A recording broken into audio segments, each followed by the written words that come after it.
What is up, guys? Welcome to the TIF podcast. This is your host TC, bringing you episode 5 of the podcast, and in today's episode we'll be discussing stories that have come out within the week in regards to world football, local as well as international stuff. So the topics that we'll be discussing in this episode will be in regards to Sergio Ramos's 2-game ban in regards to the Champions League, Jordi Alba's extreme release clause, Harry Kane getting away without punishment from the FA in regards to the incident that took place against Chelsea, as well as the actions that were taken by a Crystal Palace fan. So let's just go straight into the first topic within this particular episode.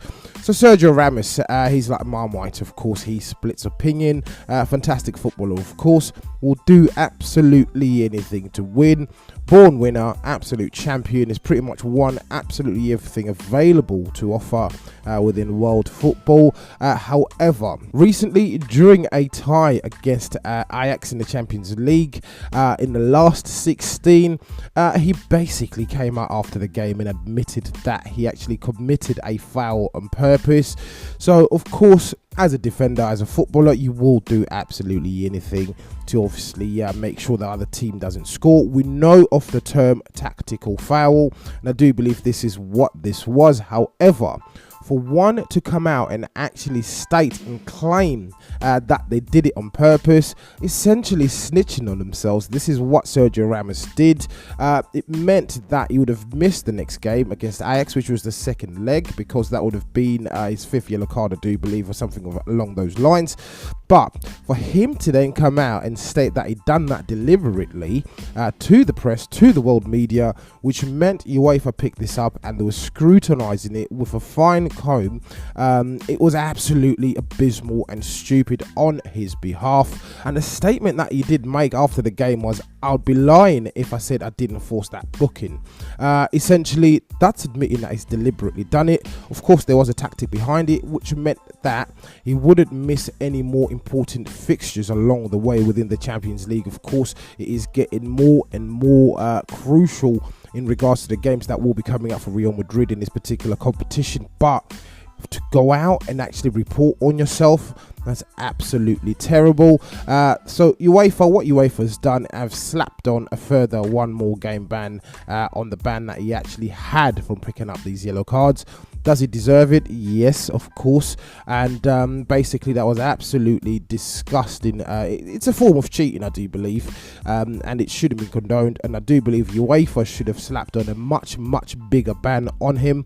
Again, they've shown their soft touch on Europe's elite in regards to these football clubs. He's got away with an additional just 1 game ban. But of course, as I said, he should have received a much bigger ban. But of course, that is all now done and dusted. We will move on to the next topic as mentioned. So Jordi Alba, fantastic footballer. He's been at Bayern Munich since 2012, joined from Valencia. He's made 282 appearances for them. He's won 14 trophies, including 4 La Liga titles whilst he's been there. He's 29 years old, so he's recently signed a new deal at Barcelona up until 2024, and that will make him 34 years old. So essentially, he's going to see out his career at Barcelona. But the talking point with his new contract is the fact that he's got a £428 million release clause in his contract. So this is absolutely mad. Is this a form of mass control by Barcelona to state that no one will be signing their players, no matter how old they are, who they are?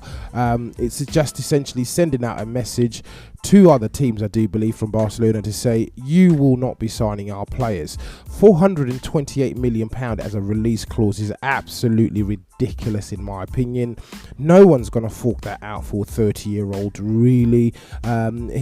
It's absolutely abysmal. You'd hope that they would want to sell him on, really, and not run a loss on him, really, because once he turns maybe 32, 33, before his contract comes to an end, he's not going to be the same player.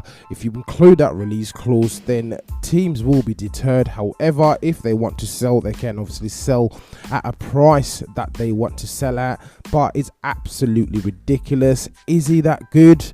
No. Is he good? Yes, he is. He is quite good, but I don't believe that he actually commands a £428 million release clause. He's no Lionel Messi, but obviously Barcelona have a way of doing things. But that is one story that has actually caught my attention this week. So let's talk about Harry Kane. So Harry Kane came back from injury recently. Tottenham haven't won both games that he's come back since he's come back, and you can see there was an element and a sense of frustration during the Chelsea game from Harry Kane, who's obviously the England captain, and he appeared to have moved his head towards Azpilicueta in an attempt to actually try and headbutt him, and the ref is in view of all of this, and this is what's quite surprising. And you can actually see that Harry Kane was the aggressor in this whole situation. But the whole reason of talking about this whole situation is the fact that the FA will not be taking any further action on Harry Kane. Of course, we do know that he's the England captain, and I do believe they don't want to go out and start upsetting the England captain. Of course, there's this whole talk of bias towards Spurs from the FA, that they don't generally want to punish Spurs, and Spurs do get a special treatment within the media from the FA, etc. So I believe if we are going to be going along those lines, this is along that kind of agenda, really, to protect Tottenham Hotspur at all costs. But of course, my opinion may certainly be biased due to the fact that I am an Arsenal fan. But Kane will not be punished for this incident. It then had another incident really with David Luiz as well later on down the line after this incident took place, and again that incident wasn't getting looked at. He was being aggressive, you could tell he was frustrated. But there's ways of actually conducting yourself on the pitch, being a role model, being a professional. Of course, I do understand we are all human beings at the end of the day, but you can clearly tell he's frustrated, and he had a running spat with David Luiz pretty much the whole game, and he didn't really paint himself in a good light. So, final story that we'll be discussing in this episode will be in regards to a Crystal Palace fan.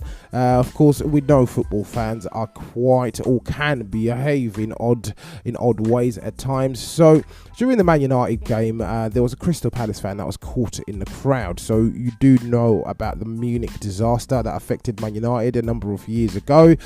There was a fan caught in the crowd mocking that particular disaster, and to me that's absolutely unacceptable whatsoever. So just before we talk about that, let's just take a quick ad break and we'll be back shortly.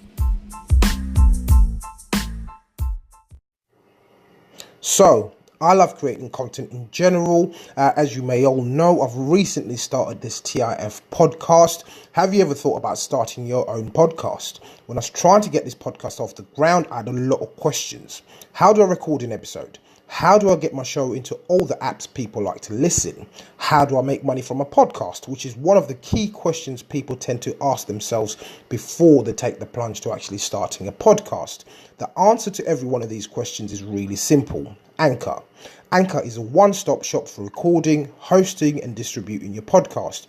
Best of all, it's 100% free and it's ridiculously easy to use. And now Anchor can match you with great sponsors who want to advertise on your podcast. That means you can get paid to podcast right away. In fact, that's what I'm doing right now by reading this. Basically, I love using Anchor. It's an extremely easy app to use. First of all you need to do is just download the app either on iOS or Android. I personally use it on Android. Register, which takes literally less than 1 minute. Once you've registered, you are ready to go. All you need to do is set up your profile and hit the record button. You've got multiple resources available to you in the form of background music, jingles, etc. You name it. So if you always wanted to start a podcast, make money doing it, go to anchor.fm/start to join me and the diverse community of podcasters already using Anchor. That's anchor.fm/start. I can't wait to hear your podcast.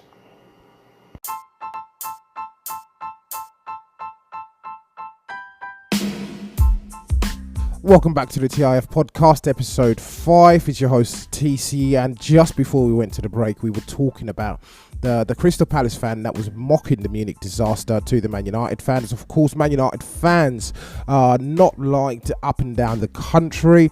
However, to mock a situation such as the Munich disaster, to me, as I said prior to the break, is absolutely unacceptable. That particular individual needs to be found. He needs to be banned from each and every single football stadium up and down the country. It's completely unacceptable. There will be individuals that had family members in that particular disaster that are living today. And how do these individuals feel when they see someone making fun of this particular disaster? Of course, there's no audio with the video clip itself, so you wouldn't know really what was being said at the time. But it's unjustifiable. You can clearly see from the video itself what this individual was trying to imply, and I do believe the FA needs to come down heavy on these individuals, people that just display antisocial behaviour within a place that families do tend to go, which are football stadiums. It's completely unacceptable, and this person needs to be banned. How can this kind of behaviour be stopped, really? Of course, you can't control each and every individual in a football stadium.